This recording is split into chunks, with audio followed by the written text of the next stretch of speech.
Since it hit the market in 2008, Kawasaki's Teryx 750 has received a number of updates and improvements, helping maintain its competitiveness and appeal. For 2009, it received fuel injection, and the Sport model was introduced, with its lighter, flashier wheels and fully adjustable suspension.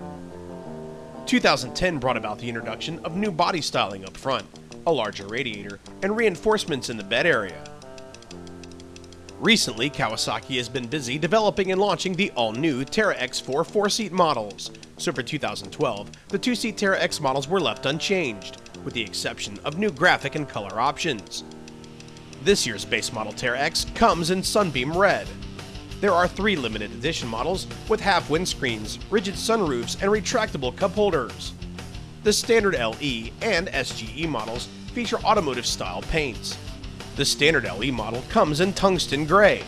The LE SGE, or Special Graphics Edition, comes in a wicked-looking metallic green or silver flame finish. The 2012 Sport model is available in super black or our favorite lime green. It's the only model that comes with fully adjustable piggyback shocks at both ends. It also receives beautiful-looking cast aluminum wheels, which shave a total of 8 pounds of unsprung weight off the machine. After evaluating the Teryx several times in the desert, we really wanted to test its capabilities in the tighter environments found in the eastern part of the United States. A few months back, Kawasaki sent us a 2011 Teryx Sport for a round of product testing that had been previously used by other publications. With a well broken in but hardly used up Teryx Sport in our possession, we decided to find out just how capable the Teryx was in our neck of the woods before we started adding modifications.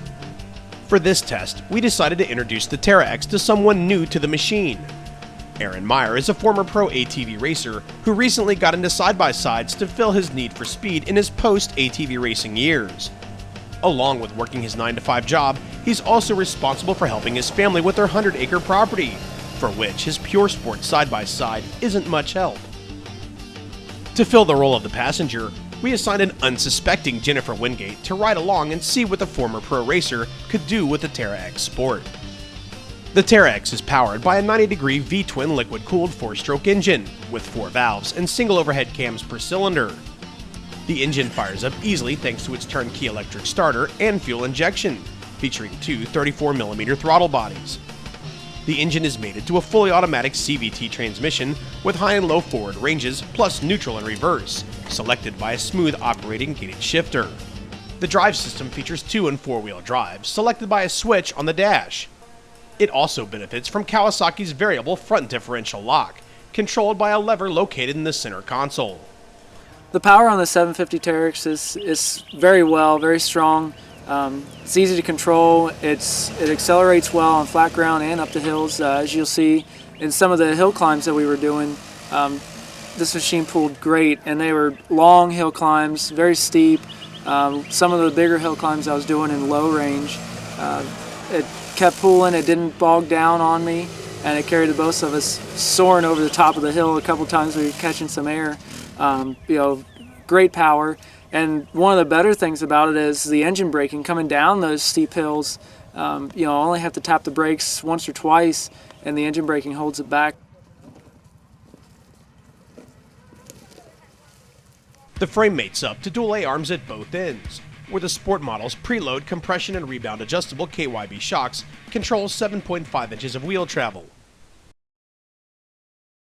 The suspension on the Teryx 750 is really good suspension. We backed the preload down since we weren't carrying loads, and then we also removed a little compression dampening and sped the rebound up, and that work seemed to help out the machine to make it real plush over rain ruts and small bumps, some of the smaller log crossings and stuff that you might not slow down for.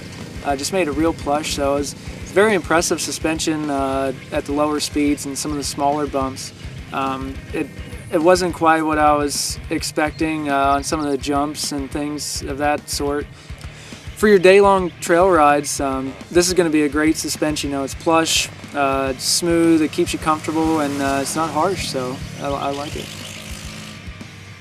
The Teryx dimensions are pretty normal for the 7 to 800cc class, at 58.5 inches in width, with a wheelbase of 76 inches and 11.6 inches of ground clearance.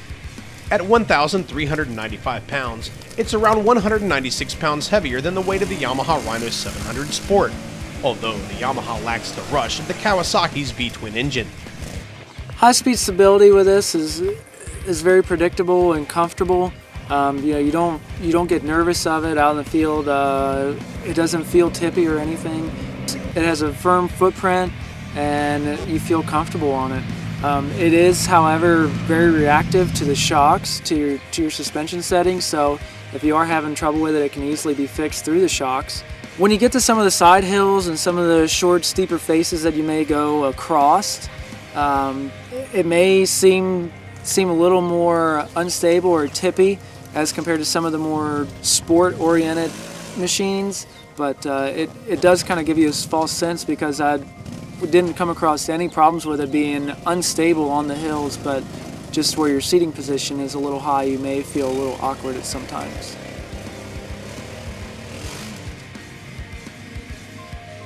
At trail speed or higher speeds, the steering works well. It doesn't push or have any issues like that. Wherever you point it, it goes. But when you do get into some tight technical spots, maybe we're trying to weave around some tight rocks or some tight trees, it does have a tendency to want to push every once in a while. Personally, the braking system on the Teryx 750, I wish it had a little more power and a little more solid reaction through the pedal. The benefit of this multi-disc sealed rear braking system is that you'll never have to work on it. You're never going to bend a rotor. It's great for the guys who ride in the mud, because you're not going to get mud through all the braking components. So it does have a lot of benefits and a lot of durability. When it comes to ergonomics, you have the steering wheel, which I said before, I really like the feel of it. The seats, I almost wish they had a little more recline to them, because sometimes it feels like you're sitting up too straight, especially when you're going down hills. I wish the passenger had maybe some better handles to hold on to, rather than the one out by the edge of the roll bar, and the one at the top of the rear roll bar is maybe a little too far away. One of the great things about this machine is sport utility machine. Utility. The bed, it has a dump bed, large cargo space. You can do work with this rather than just trail ride, so it's multifunctional.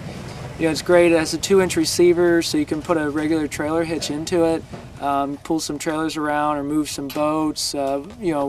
Whatever you do, it'll help you work and get your jobs done.